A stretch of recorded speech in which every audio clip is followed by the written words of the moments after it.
কই ও এইটা বোট ও হ্যাঁ তোরা স্পিড বোটেরা আজকে যখন জাহাজটা ডুবে যায় হ্যাঁ তখন এইসব মালে করে পালায় বুঝতে হ্যাঁ এই হচ্ছে স্পিড বোট।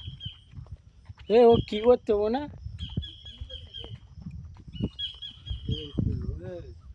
হুম স্টার্টিং হুম ফ্ল্যাশ মারা যাবে না এই তো ফ্ল্যাশটা ভালো চলছে হ্যাঁ সুন্দরবন জঙ্গলটা অনেকদিন এখানে একবার বাঘ হামলা করেছিল হ্যাঁ বোট টোট রেখে দিয়ে পালিয়েছে।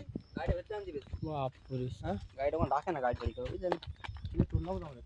এই কোথায় শোবো যাবো ওখানে কেন বস কেন কিছু আছে নাকি এখানে শোবো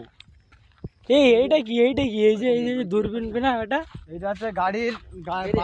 গাড়ি এখানে আর কি বোট রেখে দেবো ঠিক আছে বেঁধে দেবে এটা কিংবা নদীর মাথায় ফেলে দেবে।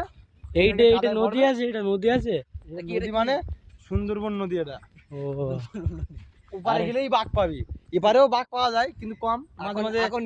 বাচ্চা কোন রেস্তায় মাঝে মাঝে আর কি সাঁতার কেটে আসে ওই পার হয়ে লাম মেরে পার হয়ে চলে আসে ও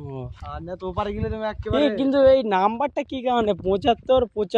বিএনএস এগুলো তুমি ঘুরতে যাবে ওপারে তোমার নিয়ে যাবে ঠিক আছে হ্যাঁ 75 নাম্বার বোট ঠিক আছে বিএনএস ঠিক আছে বিএনএস 75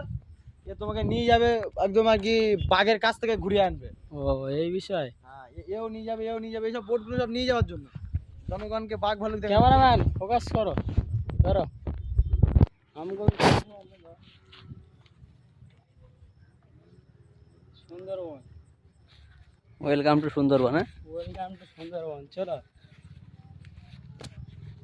সুন্দরবন এ কোন দিকে যাচ্ছি এখন এখানে পথ মারা আছে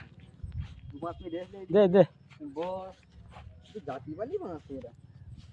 কান কিরম আচ্ছা এই জঙ্গলটা অনেক বড় না এই ভেতরে গেলে মাথা হ্যান্ড দেবে হরিণের বাচ্চা টাচ্চা ভর্তি। এই সব জায়গায় একটু বেশ